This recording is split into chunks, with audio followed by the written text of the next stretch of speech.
you everyone.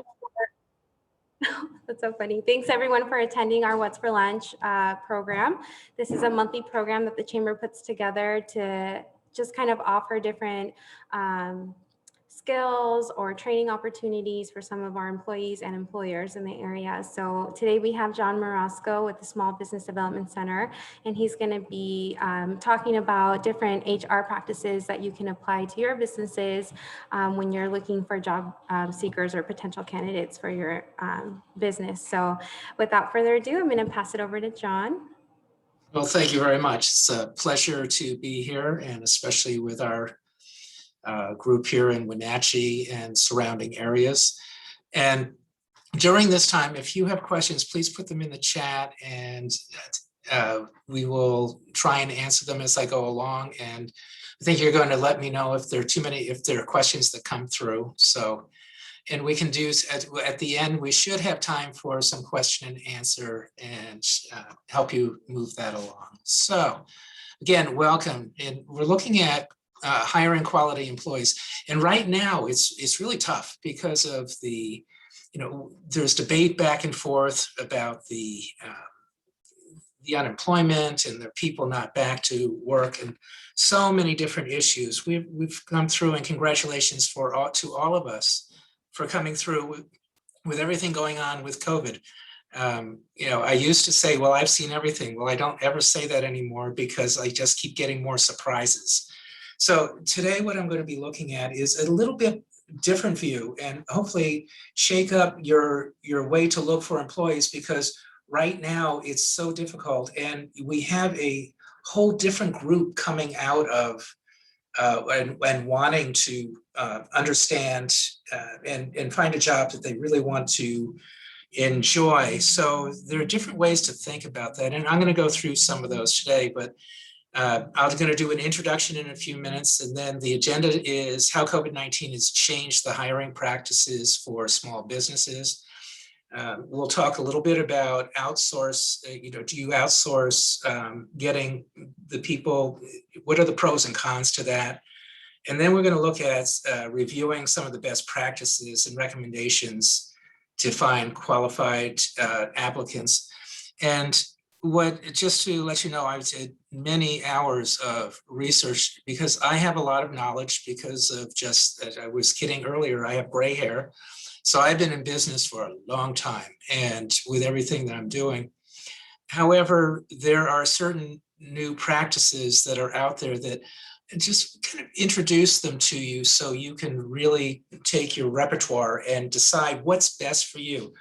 Because I have information and whatever I'm sharing today, it's really up to you in the end what you want to do and how you want to put it all together. So it's a unique opportunity, but a lot of what's going on is we really need to break out of what's happening in from our old standards. So who am I? I'm John Morosco. I work with the Small Business Development Centers, SBDC.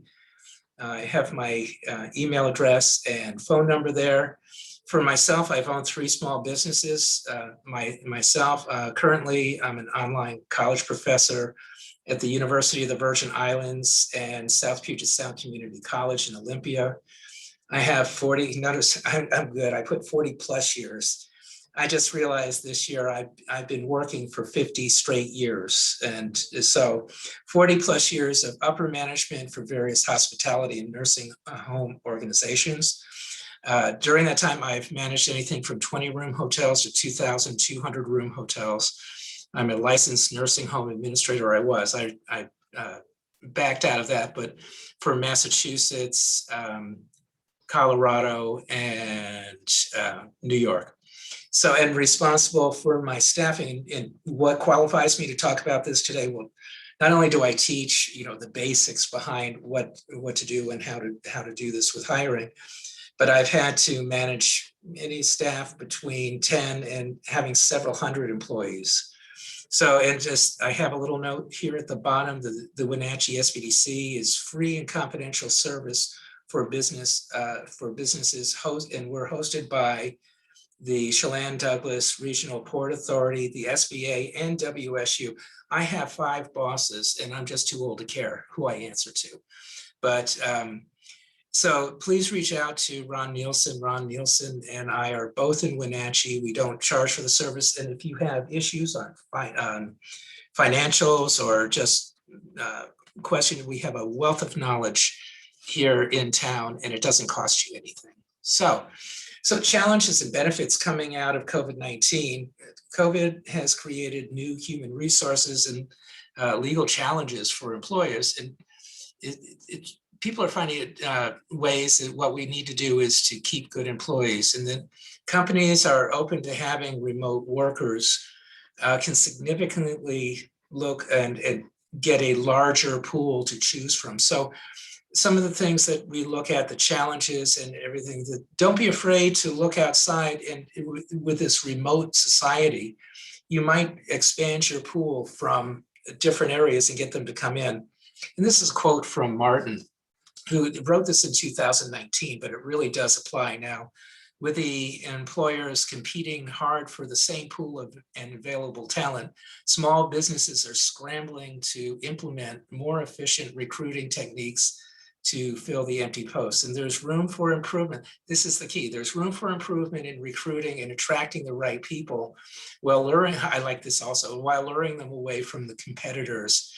And it's crucial to your bottom line and for the long-term health of the business. So that's some of the things that we're going to look at today. What are some of the recruiting techniques that you can use to find to get the right people for your business? So one of the first things is staffing. I'd like to, we were talking about what we call agency, which are people that will send you employees when you need it, and recruiters to have people to bring in talent for you. And so using agency and outside to find the right employees, there are debates on both sides of this. Is this a good thing to use because of the cost, and do you get the quality of the personnel that you want? So you as owners have to assess if the business can absorb the cost and if the employees sent by the agencies meet the organizational's quality standards. These are certain things that you really need to balance. However, it's important, you'll hear me talk about, don't rush into hiring the first person because you need a warm body. And I've seen that come from the hospitality industry, and we're notorious for that. Forgive me, any hospitality members that are here on the call today, but our industry is just, they just hire someone and they don't do the training properly. So if you are really short, this might be short on employees, looking at agencies and recruiters might help you out. So I wanted to just talk a couple of minutes. I'll make this pretty quick. So there are several myths that they talk about. Is they're too expensive for short-term employment. You have to keep in mind that when you hire somebody from one of these agencies, you don't have to pay benefits, and it's a good way to reduce your overtime. So these people that are coming in, the agency is actually doing all of that for you. So temporary employees are entry level, and it's going on. This is saying, no, it's not. You can get the staffing levels today. They have really moved forward. They're sophisticated. And the professional area is also including healthcare, information technology, accounting, creative and marketing, and all these other areas. So staffing firms can provide on-demand expertise to tackle mission of either critical projects, or if you have a need to fill a niche for a little bit. Sorry. Myth number 3, you can't hire good employees through a staffing firm. Well, I have found that what I like about the staffing firms, which I will preface this at the very end, my thoughts about these staffing agencies, is that they're the ones that get to do the rigorous screening and the interview and the testing and making sure that the people that you need are coming fully skilled to do that. And unlike individuals, when you're doing it, your staffing service candidate comes with a guarantee, which is really pretty nice.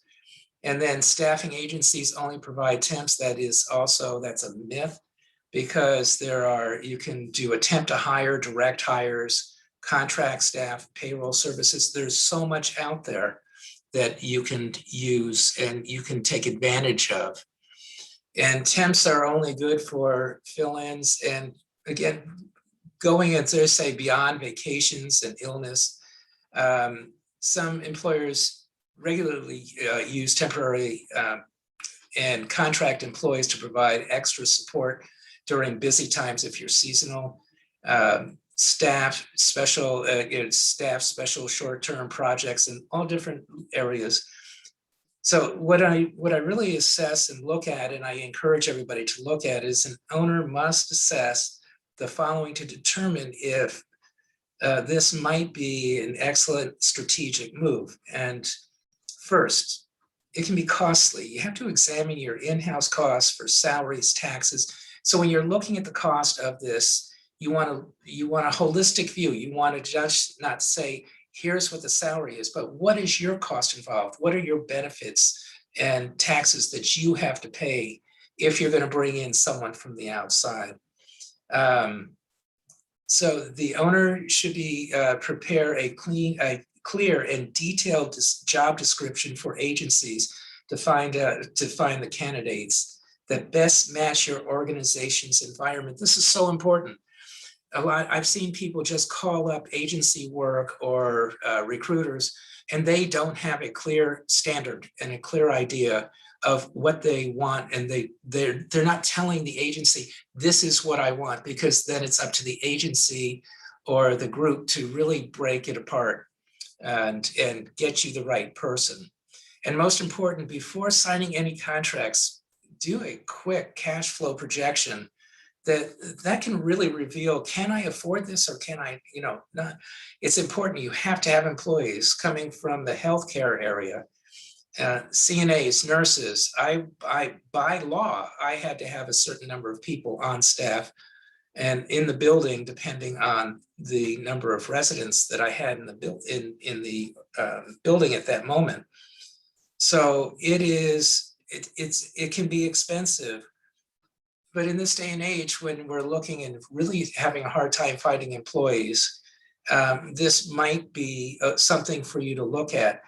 Personally, I was brought up in the business environment that we try and stay away from this because of the cost. However, what is the cost if you don't have the proper service running? Okay, then other things, where am I going to post the jobs? Where am I looking for people?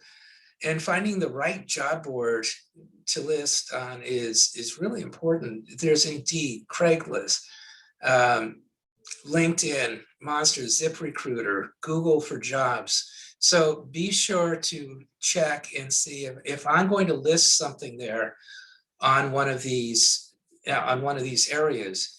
Is there a fee that I have to pay? How much is it going to be? So that's kind of just a snapshot, and we're going to, as we go through this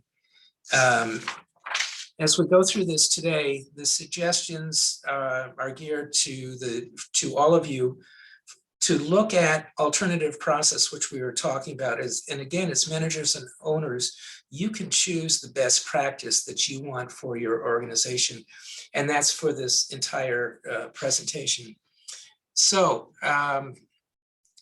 Second, I have two examples that for companies that excel hiring the right employees. And the first one I'm going to be talking about is Danny Myers, who is the CEO of the Union Square Hospitality Group. Very famous. If you've ever heard of Shake Shack, people go crazy for Shake Shack. This is one of his companies. He has many others out there. But Danny, he is like the guru of having the most incredible employees. And when I'm going to do a video clip that will actually he'll talk about, it's not just for restaurants, it's for everybody. And then if I have time, I'm going to talk about a little bit on the radio flyer. And if this will this slide deck be available to anybody that's in the meeting today? Do you know? I'm not sure. Okay. Well, we'll see. I know you're recording it, so we're good. All right. So Danny Myers, restaurant, again, he's the restaurateur and CEO of the Union Square Hospitality Group. And just a couple of quotes from him. The only way a company can grow, stay true to its soul, and remain consistently successful is to attract, hire, and keep the right people. Okay, what they use is a little bit of a bottom up, and so I'm a bottom up manager who subscribes to the concept of servant leadership, and that's from Greenleaf, who that's the model that he followed. He believed that the organizations are at their most effective when leaders encourage collaboration, trust, foresight, listening, and empowerment. In any hierarchy, it's clear the ultimate boss, and in this case, what he was saying about him, holds the most power. But a wonderful thing happens when you flip the traditional organization chart upside down, so it looks like a V with a boss on the bottom. And then he goes, my job, Myers, is to serve and support the next layer.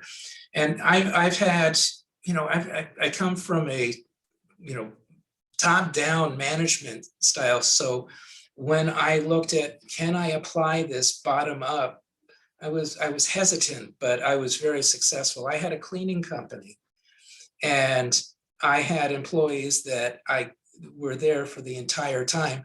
I had virtually no turnover. Why? Because I went to a few extremes. In 2002, 2003, I hired house cleaners and commercial cleaners that I had on staff, and I started them back then at $15 an hour. Did I get hit on my bottom line? Absolutely.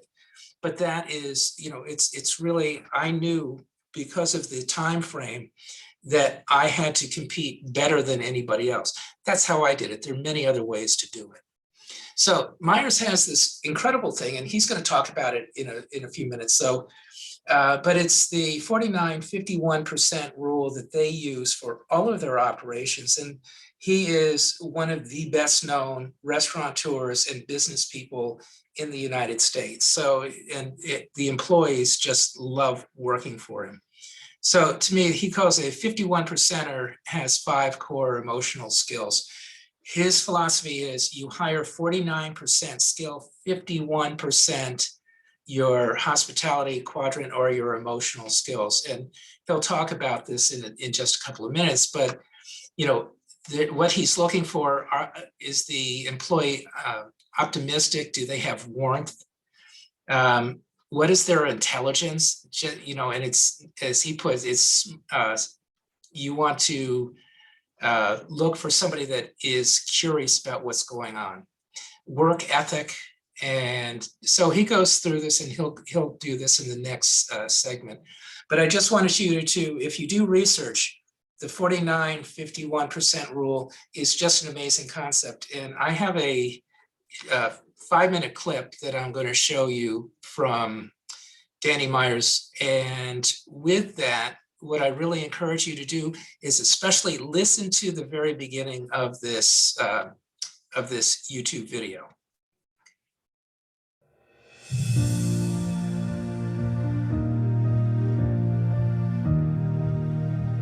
I think that people who think that hospitality is just for restaurants are completely missing the boat. I think hospitality is probably the single most powerful business strategy that doesn't get taught nearly enough in business school.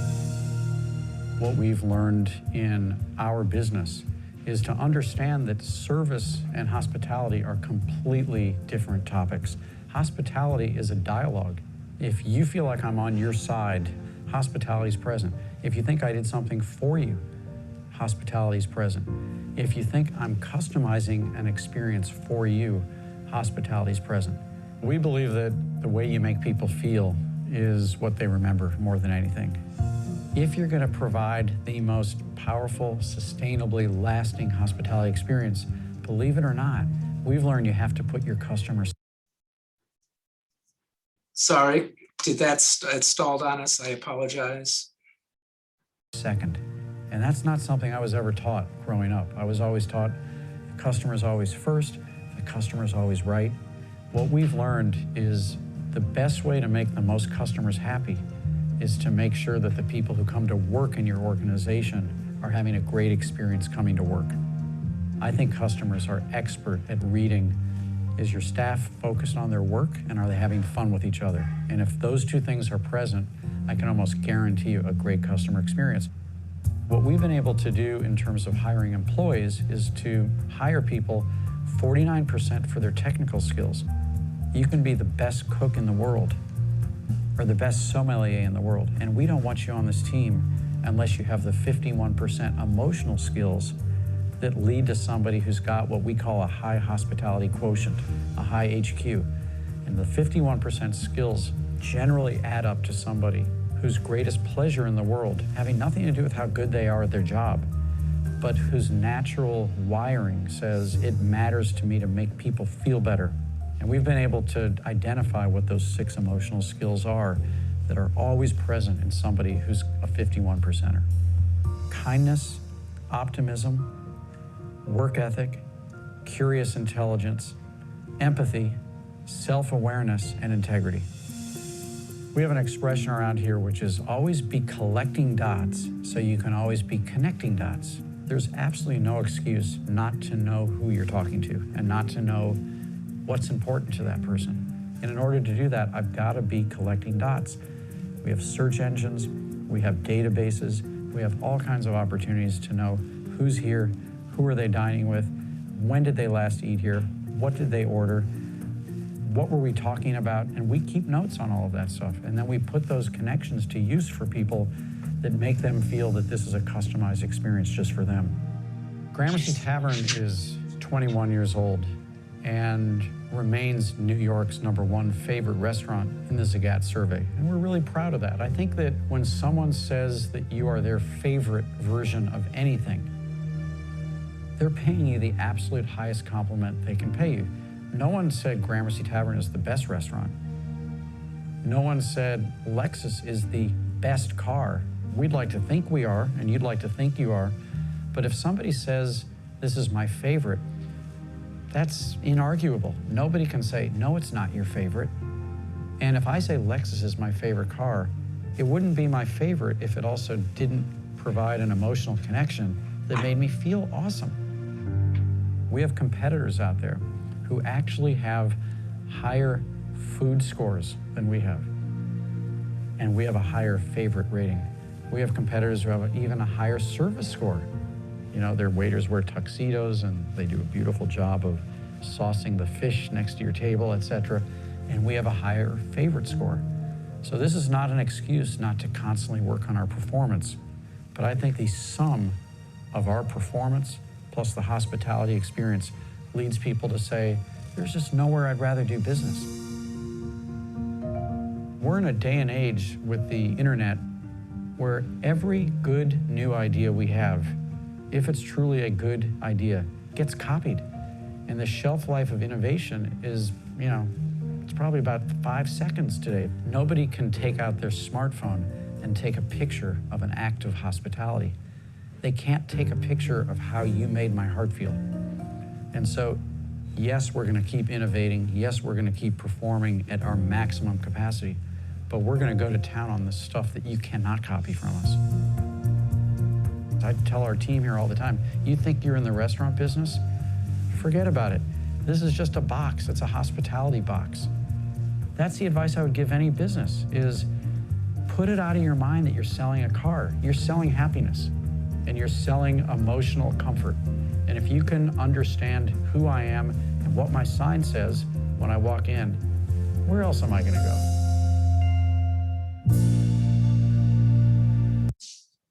Okay. So sorry about that. I'm getting stopped. Yes, all right, on to the next one. I haven't quite mastered that. It's wonderful that you can embed all these things electronically, but then when it goes haywire, I go, oops. Another company that I really wanted to and there's a video clip, it's only 3 minutes, and it's more about the employees, and it's a little bit out on the edge, but I love it. But Radio Flyer, most of you, as soon as you see it, are going to recognize what this is. But out of this is from the Forbes in 2020, from Forbes. This was the number 10 company of the 100 best small workplaces. And very, very interestingly, in most surveys that I was researching, a lot of the top companies are tech companies, and there seems to be a lot of funds that flow through there. So the groups and the companies that I picked were more of the what I thought were the small business. So one of their employees from Radio Flyer said, "Our senior leadership team actively seeks out feedback and ideas and shares progress and the progress of these ideas. Our whole company is aligned with how personal goals connect with the business goals overall, making our work feel even more impactful." Some of the things, as we go through all these next sections, please take there are going to be certain threads that you're going to be able to tie in when we finish this in about 20 minutes or so. This company was founded in 1917, and then they have 80 employees, and they're based in Chicago, Illinois, just the one site. I think,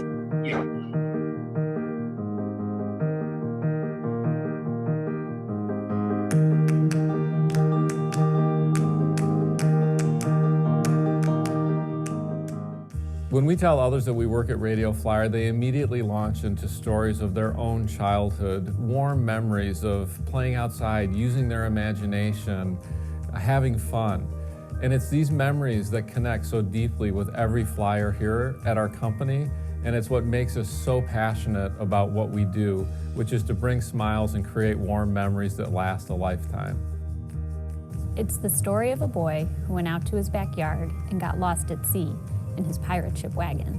The next summer, it transformed into a rocket ship so he could blast off and discover the moon. It's the joy a mom and daughter shared when the little girl excitedly jumped into the best gift of her first birthday, a shiny new wagon.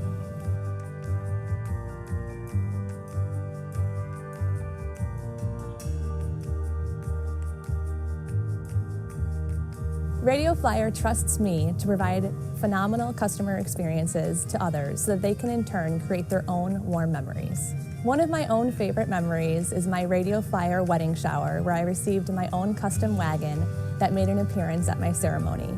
Radio Flyer and parents around the world trust me to live with integrity and ensure the quality of our products. I'm really proud to be a part of a team that has so much fun and laughs together as much as we do when we design outstanding products. My fondest memory at Radio Flyer is preparing for the Hollywood Squares Heritage Celebration. Radio Flyer trusts me to solve some of our biggest design and engineering problems and develop products that inspire outdoor active play.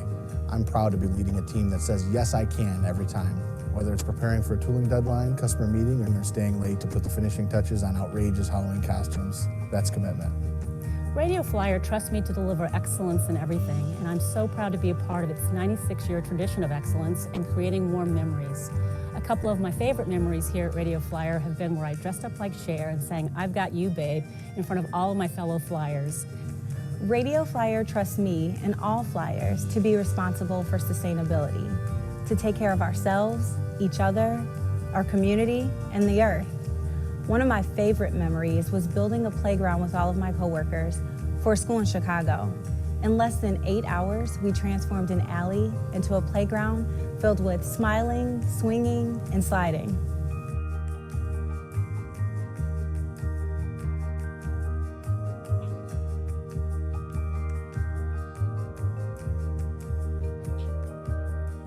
Radio Flyer trusts me to help create an environment where every Flyer can say, I love my job. I can say, I love my job. One of my favorite memories is when I get to bring my kids to work with me every year at Take Our Kids to Work Day. Everything we do is fun. Parties, building playgrounds, our business cards. It's fun for me to be involved in Eco Flyers. We can even make planting a garden fun. Every day working at Radio Flyer, you're guaranteed to have fun. It was fun for me to share our culture with my sister. she prepared a dish for our Taste of Radio flyer. At Radio Flyer, we make everything fun, even working on our wellness. From our group yoga sessions to our summer team challenge, here we find plenty of ways to stay active and enjoy our fellow Flyers.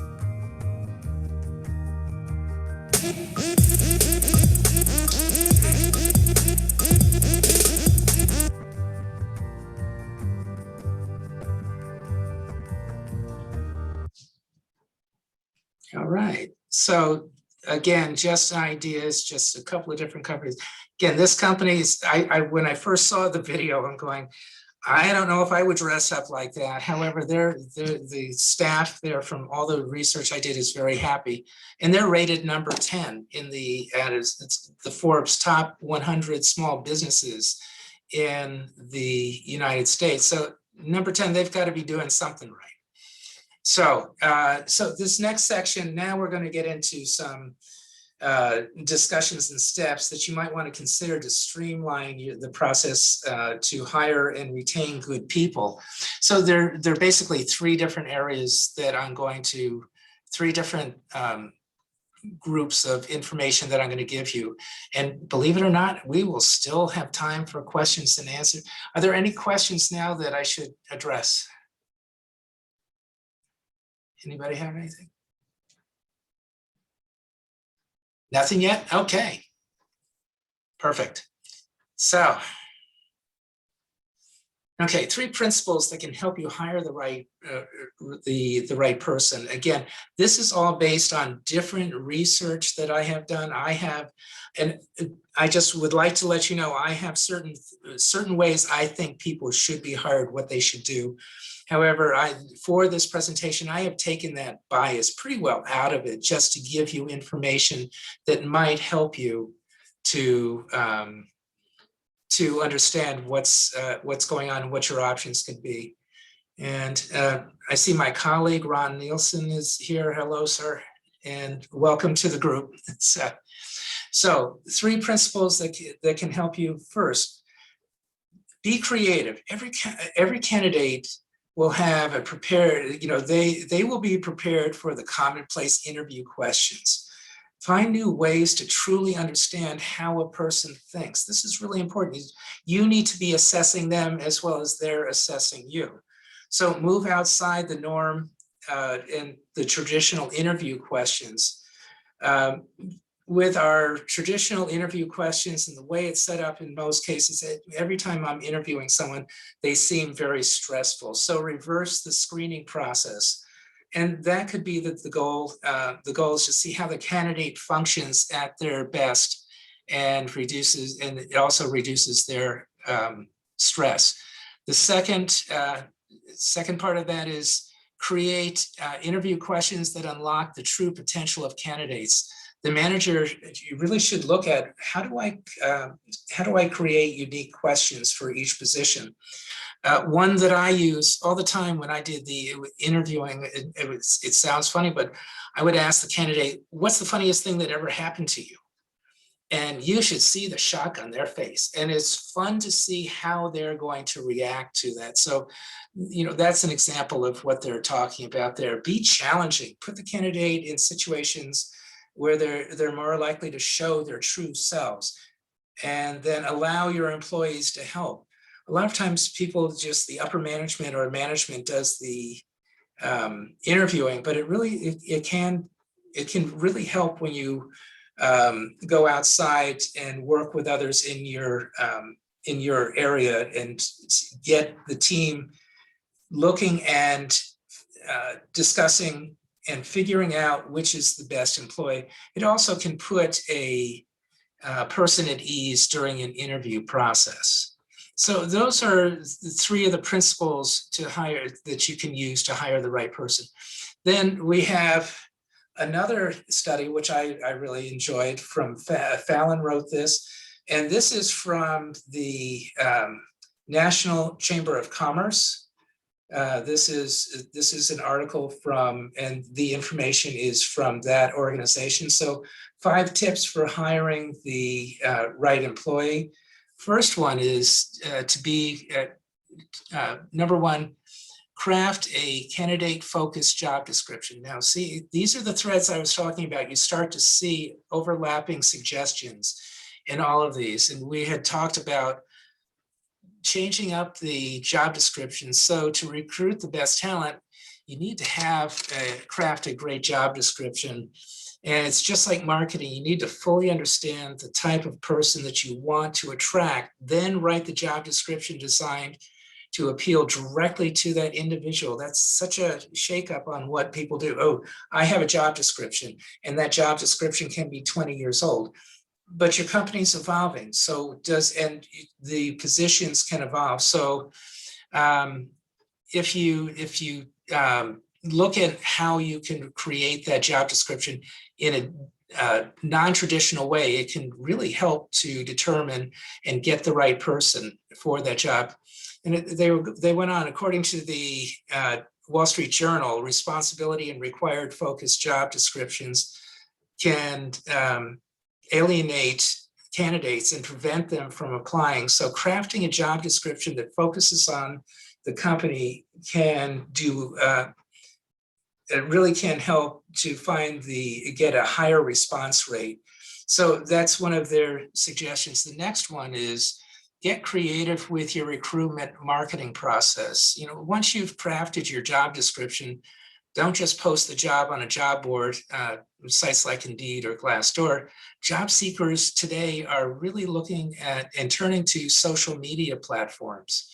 And that's where to find their next job opportunity. So post your openings on Facebook, LinkedIn, and Instagram, and you'll be amazed at, I think, the number of people that you're going to get responses from, especially the millennials and Gen Z candidates. So the third one is shake up your interview process, which I really enjoy. Is the interview process is often well-rehearsed, as they say, a well-rehearsed dance, and especially for larger companies. You and the candidate sit across from each other at the table. I know I've done that, recapping their resume and asking those generic questions. So to find the best new hire to join a team, you might want to consider taking your interview out of the conference room and taking them into a different area of the building. You want to possibly have them meet other employees, and you should be watching how they're interacting with the other employees. Are they really showing that potential that you want? It's like what Myers was talking about. You want that higher 51% it's so important. And then there was a great person in the, article in the New York Times. I stumbled on that one. And what they were talking about was same thing, the CEO and chief executive officer for Martha's Table. And she was also a former top Microsoft executive.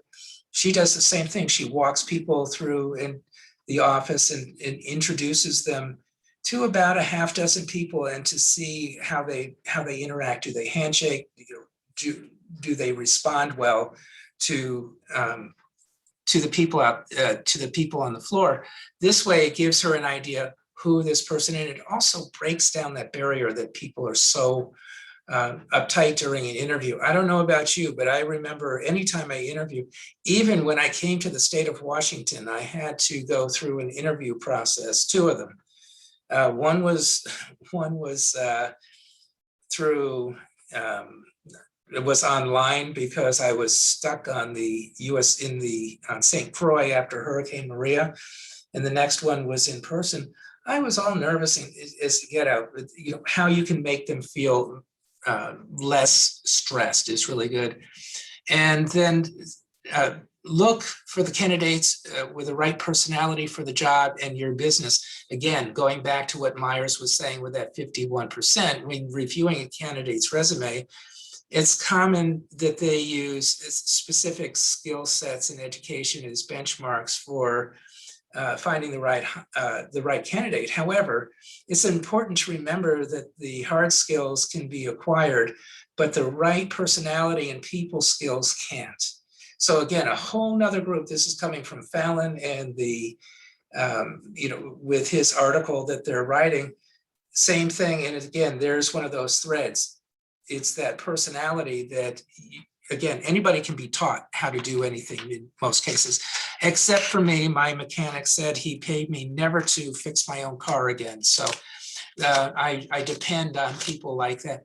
So that hard skill for me is not going to be there, but in many cases, most people can learn that. So, and the most important thing to keep in mind when we're looking, and I think is one of the most important things, is please do not settle on the first candidate available unless that person is just spectacular. The most important thing is to keep in mind when you're looking for the right candidate, again, it's not to settle. If your initial pool of applicants isn't successful, go back to the candidate drawing board and, as I say, and look and see where you can find the right person. In this article, they were talking about, well, don't forget to, if that doesn't work, look at for best candidates within your operation. I think that's one of the first things you should do.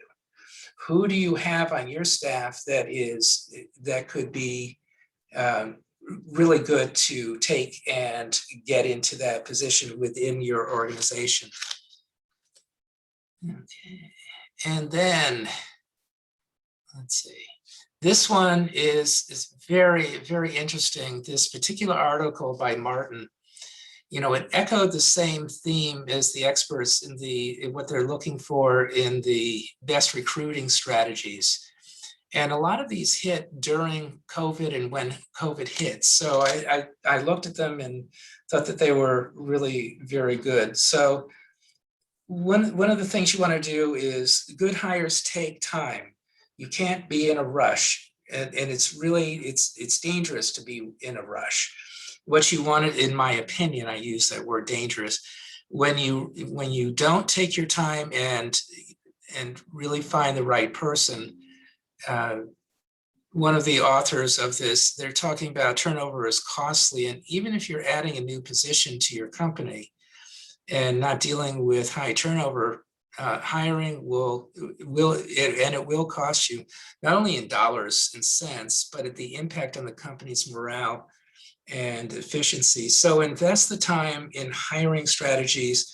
By the way, this is from somebody, her name is Sholdakar, and she went on to say, investing the time in hiring strategy that identifies worthy candidates who meet your business need is not only great for productivity, but it will be good for the bottom line. She also said that the key here is time, which employees and employers need to spend more in time so they can recruit the process to look for better results. I know that from my own personal experience, when I rushed to hire somebody and I really didn't do my due diligence, I was usually, they left or I was getting rid of them in about 4 or 5 months. It's just not a good situation. So I had to learn that lesson of keep interviewing and keep looking for the right person. Earlier, and this is the tie-in that I was talking about earlier with temporary or agency help. If you're in that position, you can possibly bring in somebody that can cover that position till you find the right person. And that's where everything all these threads come together here. So it's, to me, it's better to invest slightly more time in finding the right person than rushing to hire the process. And again, have to do it in 6 months.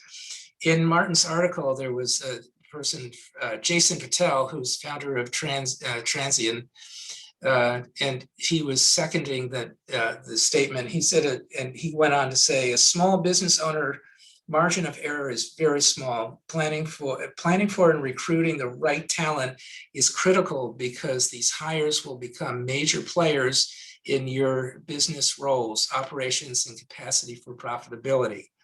And he also went on, conversely, the wrong talent can set you back and force you to spend time in non-growth areas of your business. And talent should almost never be an impediment to your growth. So what you're really looking for is looking for that talent that fits in there.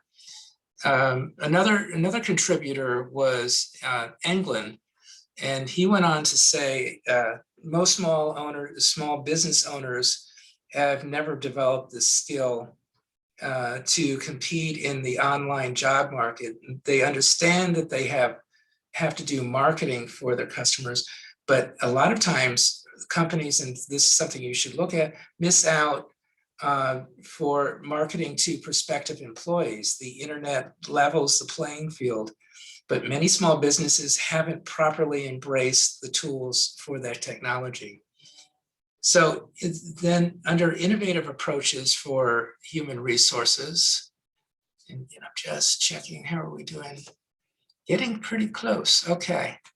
So you want to boost the efforts of the small business can look at, and you want to look at the latest trends and tactics in the industries and consider who is responsible for attracting and hiring new employees within your company. So you can get somebody and bring them in to do it, but do you have anybody you can identify within your organization to do that? Find ways to woo your workers. Another way to do this is you need to, if you can, stress when you're looking for people, stress and let people know what your workplace culture is. Hopefully and if you don't have a workplace culture, identify it, look at it in different ways to promote the culture first. And there were studies that showed that today's employees want more than a paycheck. They want a purpose and to be working on something that they believe in. And most small businesses have great purpose. They just don't promote it enough. I know that when I talk to clients, they say, why are you always so happy? And I said, because I'm getting paid to play. My job is just too much fun. And I love doing what I do. So, can you create that? Do you have the people and the personalities that can look at that? And then to better attract, hire, and retain desirable employees, considering these suggestions, and these are directly from the article, and I just put them down because I thought they were so good. Know exactly what kind of help you need. Determine what kind of candidate would best serve the business needs, and then write down all the qualities that your ideal candidate would possess. Then craft the concise job description that you can post online.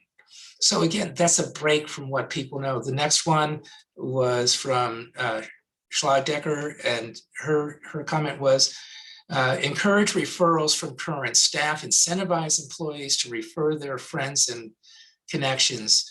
There was one of the contributors, last name was Hulse, create a unique workplace experience and culture. This begins with the first interview through onboarding and integration into your company. A talented hire can work anywhere, so you need to keep them excited about what your company is doing. So and that goes on for the. So I'm sorry, I had to move something over here. So how are you tapping into your talent? What are you doing in your workplace? And I need to preface, I've been a small business owner. It's like, okay, how much more can I take on? In this day and age, when there are not employees around, you need to see if you can find ways to really integrate some possibly new concepts, because the workforce has changed. COVID-19, I think a lot of us don't know what to expect next. But, it's like, the discussion that I was having and I was feeling personally, it's like, I really enjoy working from home because it takes me 2 minutes for my cup of coffee.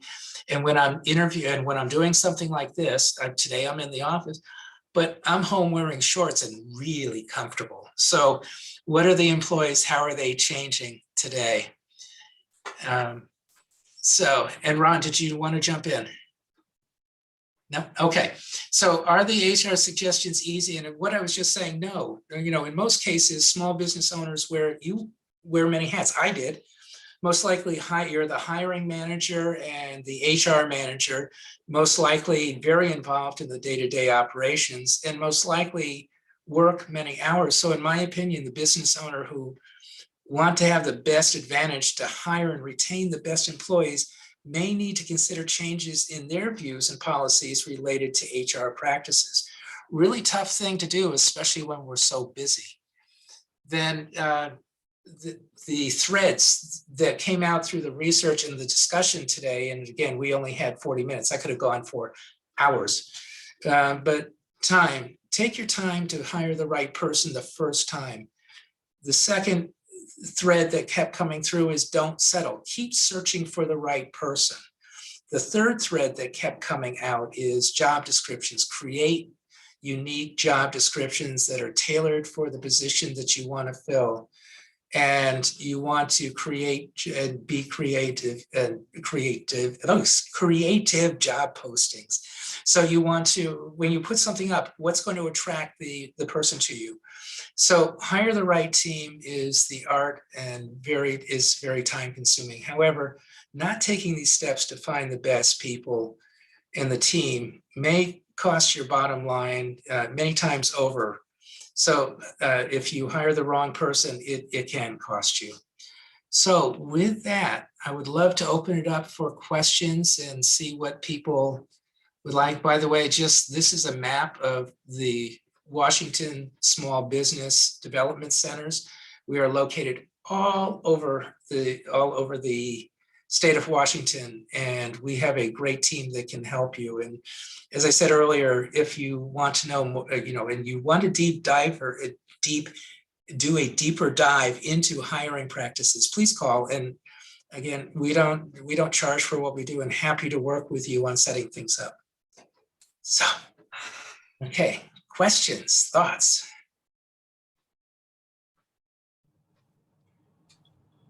Looks like we have one question from Brian Eastman. It says, do you have resources on regulatory practices, questions you cannot ask, etc.? Yeah, we can help you find that. It's going to be, a lot of it will be from federal law. I think you're talking about hiring, what you can ask, what you can't ask. And you want to also keep yourself out of trouble. So we can direct you towards that, to that area. It's really you don't want to do anything discriminatory. The other day I was watching a Boston legal, which I had never seen before, and it was hysterical because somebody got fired because they were overweight. It's like, oh, don't go there. It's just blatant. So there are certain questions you can ask and you can't ask, and I can get that list to you. Yeah, if you want to share that with me, I can send it out to everyone who's on this call. Perfect. As a resource. I don't see any other questions. I do have a question actually, because we are going to be hiring soon, and I know that you had put a tip up there to be creative with the job description. Mm-hmm. Is there something, I guess, do you have tips or things that we shouldn't be including in there? Our standard job description is like our business mission or vision, then the job duties and the requirements, and then who to contact. Is there something outside of that that is creative or something that we could be including to just jazz it up a bit? I would, because if you work for an organization like yours, okay, they have standard questions. So I would do a supplemental.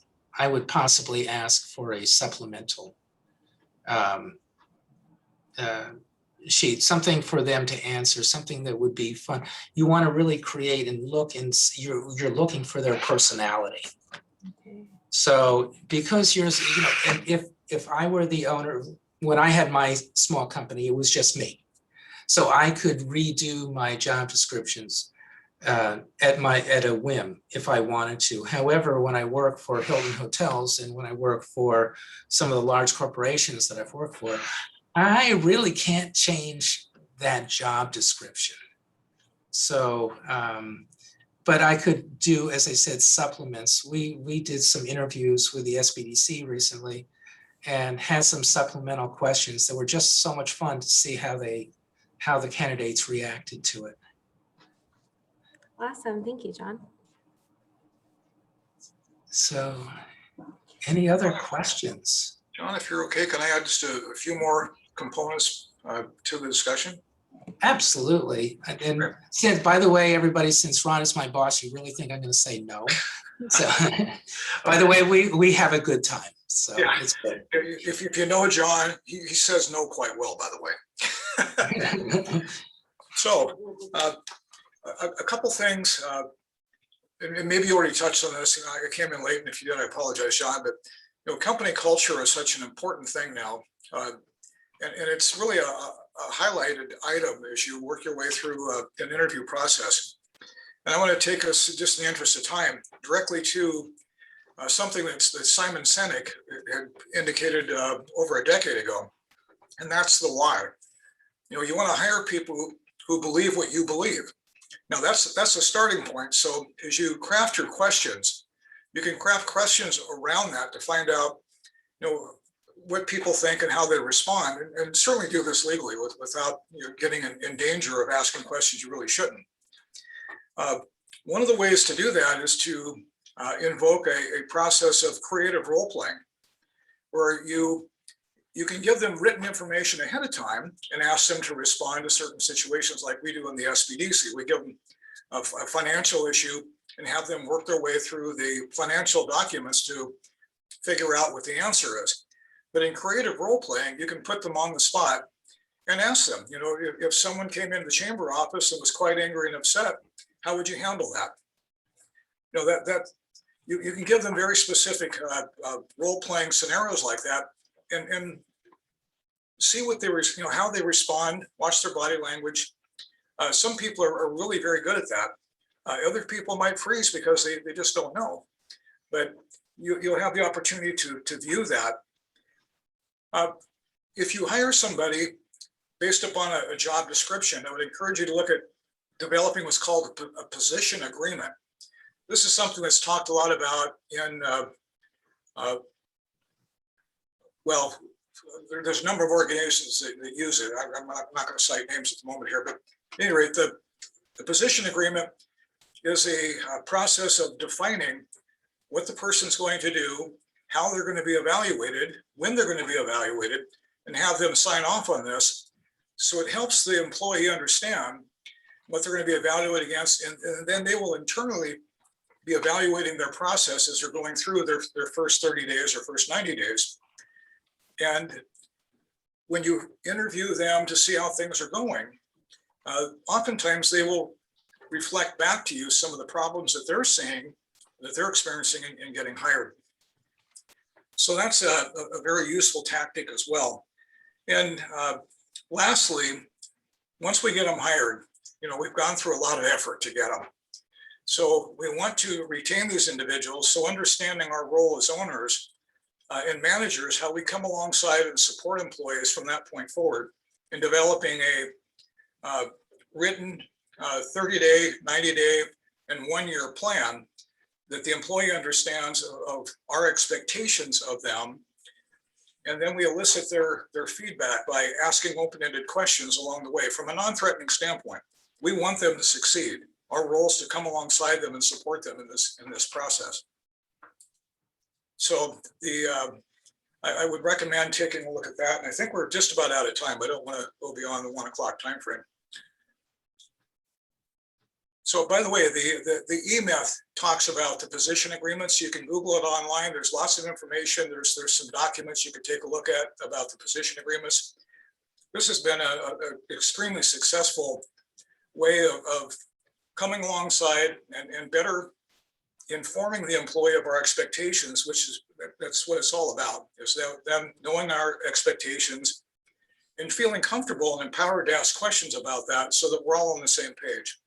And again, we want to come alongside them and support them through this process. So, John? And well, I just want to thank everybody. And I did put some information about the federal labor laws in the chat. So, and a web link. So Awesome. Well, thank you both, John and Ron, for being on the call and providing this information to our businesses in the area. I did record the session, so I will get that uploaded to our YouTube channel and then send out the link to everyone who was registered to this call. So thank you guys so much. And we will be hosting another What's for Lunch next month. So stay tuned and register for that one. It's kind of a follow-up to this on employee retention. So thank you guys so much. I hope you guys have a wonderful day. Thank you very much. Bye.